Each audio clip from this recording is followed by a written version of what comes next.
देखिए, हम लोग सत्य की लड़ाई लड़ते हैं, जनता के हक की लड़ाई लड़ते हैं और ये रोकने की कोशिश लगातार करते हैं ताकि लोग सही मुद्दे पे, जनता के मुद्दे पे लोगों का ध्यान हटाया जा सके। और ये कार्रवाई भी उसी प्रकार से, क्योंकि लगातार हम लोग छत्तीसगढ़ के मुद्दे को लगातार हाईलाइट कर रहे हैं, राष्ट्रीय मुद्दे की भी बात हो रही है, तो कैसे रोका जाए, कैसे डाइवर्ट किया जाए, ये उद्देश्य। लेकिन हम अपने उद्देश्य हम भटकेंगे नहीं। हमारा रास्ता सत्य का है, हमने ईमानदारी से कार्रवाई की और ये हमको रोकने की काम कर रहा है। अमित शाह का छत्तीसगढ़ दौरा हो रहा है, क्या इस मामले को लेकर कोई विरोध प्रदर्शन है, कोई ऐसी तैयारी है कांग्रेस की? देखिए, पहले जब मोदी जी आए, इनके जो काम करने का जो तरीका है उसको समझ लीजिए। जब जब मोदी जी या शाह जी आए तब तक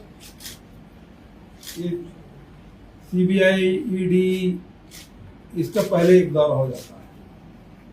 अभी भी प्रधानमंत्री आए उसके पहले ये रेड पड़ा, 40-50 जगह, जितने भी जगह रेड पड़ा है वो प्रधानमंत्री आने से पहले। अब अमित शाह जी आ रहे हैं, FIR 18/12 का है, 2024 का, लेकिन पब्लिक डोमेन कब आया? आज, कल आया। तो ये मुगाम्बो खुश हुआ, उसी तर्ज पे ये काम कर रहे हैं। मुगाम्बो खुश करना है।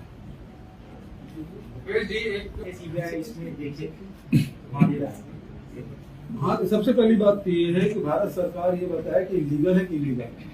सीबीआई बता दे कि लीगल है कि इलीगल है। महाराष्ट्र सरकार नंबर 1। भारत सरकार की एजेंसी, भारत सरकार इसे मानती नहीं मानती।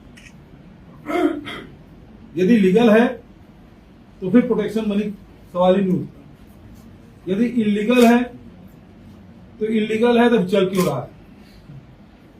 छत्तीसगढ़ में भी चल रहा है, देश के दूसरे राज्यों में चल रहा है, इसको बंद क्यों नहीं कर रहे? बंद नहीं कर रहे हैं, इसका मतलब यह है कि मोदी, शाह और विष्णु देव साय के संरक्षण। अब मेरा आरोप यह है, शुभम सोनी का आरोप मुझ पर FIR दर्ज हो गया है ना। असीम दास तो पहले लिखा कि बघेल है, मैं जानता नहीं, ठीक है। अब उसको गिरफ्तार कर लिए, अब उसे जबरिया लिखा लिए, अंग्रेजी उनका रहता है, अब ड्राइवर है वो अंग्रेजी थोड़ी जानेगा, उसे रिस्ट्रिक्शन भी आ गया, पैसा पहुंचा भी नहीं है। अब सवाल ही उठता है कि उसके पास पैसे आए कहां से? असीम दास के पास, क्योंकि दुबई से लाया नहीं पैसा। वो गाड़ी किसकी थी? अभी तक सीबीआई जांच नहीं की, न ईडी जांच की, न EOW जांच की। जांच के बिंदु तो ये हैं। और सारे फोटो, चाहे असीम दास के फोटो कहें, चाहे वो सौरभ चंद्राकर के फोटो कहें, सब भाजपा नेताओं का। गाड़ी भी भाजपा नेता बड़े भाई का है, वहां जांच नहीं हो रही। FIR दर्ज हो गया। आज मीडिया में फ्रंट पेज में सारी खबरें हैं, जिसमें मुझे भी आरोपी बनाया गया 6वें नंबर पर, जबकि ये FIR है 18/12/2024 का, पिछले साल का। और पब्लिक में आज दिया गया। दूसरी बात यह है कि भारत सरकार के पास कोई कानून नहीं है। ये कानून जो है 1867 गैम्बलिंग एक्ट अंग्रेजों के समय का है। तो भारत सरकार के पास गैम्बलिंग के लिए कोई कानून नहीं है। और आज तो ऑनलाइन बेटिंग हो रही है। तो सबसे पहला सवाल तो ये है कि ये ऑनलाइन गैम्बलिंग को लीगल मानती है या इलीगल मानती है? कहीं की 508 करोड़ का शुभम सोनी के द्वारा आरोप में आपके ऊपर एफआईआर दर्ज की गई और आपने मांग भी की है कि जो लोग गए हैं जिनकी संलिप्तता है उनके ऊपर भी एफआईआर होनी चाहिए। दूसरा एक बड़ा सवाल ये है कि दिसंबर 12 की एफआईआर है जिसे कल प्रस्तुत किया गया है, तो इसको लेके क्या कोर्ट में कोई किसी प्रकार की कार्रवाई आप करने जा रहे हैं? या दूसरी बात की एक गिरफ्तारी का अंदेशा भी है क्या आपको? देखिए, पहली बात तो यह है कि जो विदेश में बैठ के ऑनलाइन बेटिंग कर रहे हैं, राज्य सरकार की ओर से हम लोगों ने उसे लुकआउट सर्कुलर जारी करने का अनुरोध भारत सरकार को किया और पिछले प्रेस कॉन्फ्रेंस में हमने बताया कि इस प्रकार से कोई कार्रवाई भारत सरकार के द्वारा की नहीं जा रही है। जो आरटीआई की तरफ कॉपी निकली। दूसरी बात यह है कि गिरफ्तारी का अंदेशा, तो एफआईआर हो गया है तो गिरफ्तार कर सकते हैं वो, मैं तो प्रस्तुत हूं, आए गिरफ्तार कर ले। पहले भी करके देख चुके हैं, अब भी कर ले। पहले भी नहीं भागे थे, अब भी नहीं भागेंगे।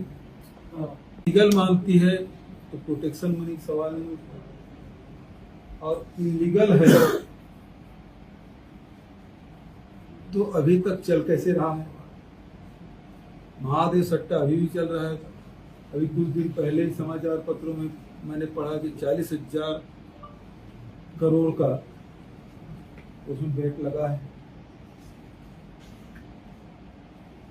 और दूसरी बात, ठीक चुनाव के पहले नवंबर महीने में शुभम सोनी का एक वीडियो वायरल होता है।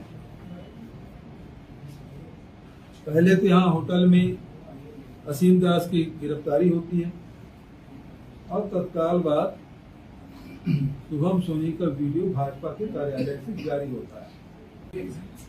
अपने कार्यकर्ता तो नहीं पीछे, थोड़ा शांत रहो।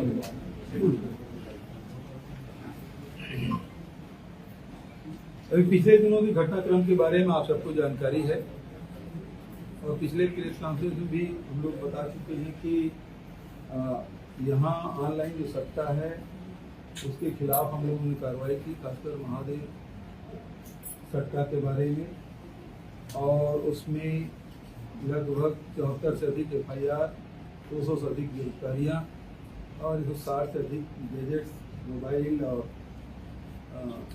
लैपटॉप, 2000 से अधिक बैंक खाते सीज किए गए। और उसके बाद ईडी आई, ईडी ने अपना काम किया और उसके बाद सरकार बदली और अब उसको एसीबी को सौंप दिया गया। ईडी ने एसीबी को सौंपा और एसीबी ने ईओडब्ल्यू ने सीबीआई सौंप दिया। जहाँ मुझे पंजाब का प्रभारी बनाया गया और दूसरा ये जो सीबीआई ने मुझके सीधी कांड में मेरा नाम घसीटा था, शायद सीबीआई ने पूरे 7 साल जांच की और उसके बाद कोर्ट में उसको चार्ज फ्रेम करने के लायक नहीं समझा और डिस्चार्ज कर दिया। उससे बखला के ये कार्रवाई की गई। सर, आप बार बार सीडी कांड की बात कर रहे हैं और उसमें भी रिवीजन पिटीशन लगाया गया था, मतलब छोड़ नहीं रहे हैं, पकड़े हुए चल रहे, लेकिन प्रथम दृष्टि क्या है? प्रथम दृष्टि क्या है? मैं भी डिस्चार्ज हूं ना, ठीक है ना? जाएंगे सुप्रीम कोर्ट तक जाएगा, उसमें क्या?